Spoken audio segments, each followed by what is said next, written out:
Eu quero apresentar para vocês o maior inimigo da interpretação bíblica. Se preparem, é o então. Isso mesmo, então. A Bíblia, como qualquer outro livro, deve ser interpretado, portanto, lido, compreendido o seu propósito, o interesse do autor, o objetivo do autor, contexto histórico, compreender o seu ensino e então buscar a devida aplicação do texto. E aí o que muita gente faz? Ao invés de ir até a Bíblia para aprender com ela e então aplicar o seu significado, ele utiliza o texto bíblico e imputa, ele aplica um significado que muitas vezes não é o significado do autor. E o curioso é que sempre começa com um então. A pessoa lê o texto, fala então, e aí aplica lá o significado que ele quer. Isso é complicado, porque quando eu falo de interpretação de um texto, eu preciso entender qual que era o objetivo do autor quando escreveu aquilo, para quem escreveu, sob quais circunstâncias. E essa é a chave para o entendimento de qualquer texto. O que acontece com a Bíblia muitas vezes? A pessoa tem uma ideia, tem o interesse de aplicar essa ideia, então procura lá um texto qualquer em que dá para encaixar, ou às vezes nem dá, mas encaixa assim mesmo, e a partir do então começa a essas interpretações mirabolosas. Eu separei alguns exemplos para vocês, mas na minha vida, um que me despertou até pelo interesse por aprender a Bíblia, foi que eu achei estranho uma pessoa me dizer que o tempo de pregação no culto deveria ser maior do que o tempo de louvor, de canto, porque Jesus multiplicou mais pão do que peixe, lá no episódio dos 5 pães e 2 peixes. Então, o tempo de pregação deveria ser maior porque o pão representa a pregação e peixe representa o louvor. De onde é que essa pessoa tirou isso? Sabe o Salmo 51? Quando Davi comete o pecado com Batseba, o profeta Natan vai lá conversar com ele e ele reconhece o pecado. Escreve o Salmo 51. Davi começa dizendo que eu pequei contra ti, contra Deus pequei, só contra ti pequei, portanto é justo. O que Deus quisesse fazer com Davi seria justo. Em um momento do texto, Davi diz, eu sou pecador desde o dia em que nasci. Algumas traduções trazem a fórmula desde o dia em que me concebeu a minha mãe. O que muita gente fala? Então, Davi era filho da prostituta. Então, Davi era fruto de adultério. Gente, peraí. Davi está simplesmente dizendo que ele reconhece que nasceu pecador. Como Paulo diz em Romanos que todos pecaram e destituídos estão da glória de Deus. E aí, quando Davi fala, eu sou pecador desde menino, ele não está dizendo que é filho da prostituta, nem que é filho de adultério. E, aliás, de onde é que vocês tiraram isso? Qual outro texto corrobora para essa afirmação? Mas a pessoa lê, eu sou pecador desde o dia que eu nasci.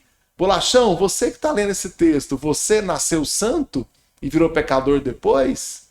A Bíblia diz que todos pecaram, a humanidade nasceu pecadora.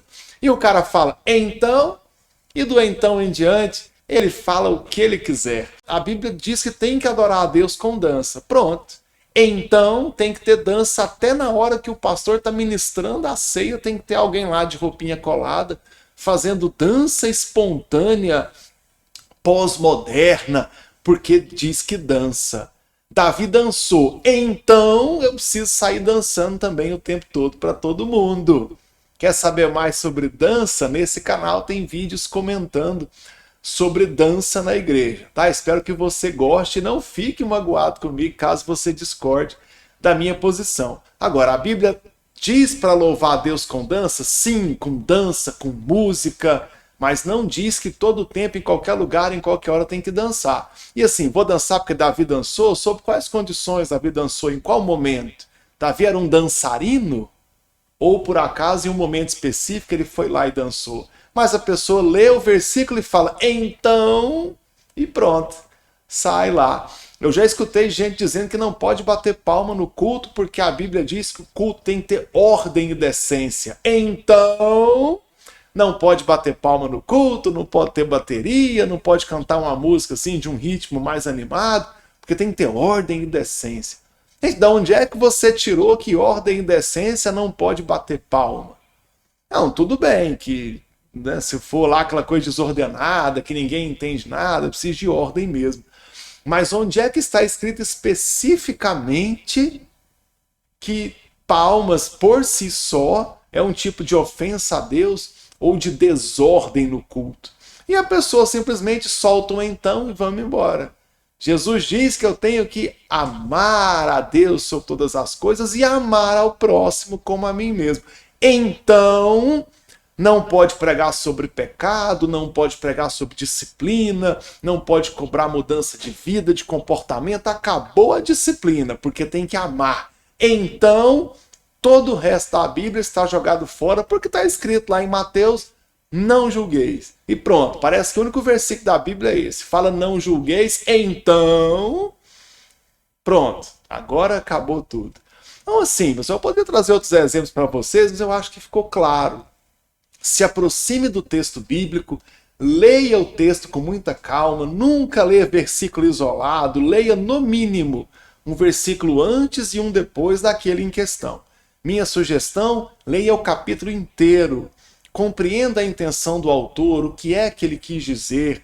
Não faça interpretação de versículos isolados, porque um versículo descontextualizado, fora do seu contexto, ele pode trazer um significado que não é nem aquele que o autor quis colocar quando eu leio o texto de volta no contexto.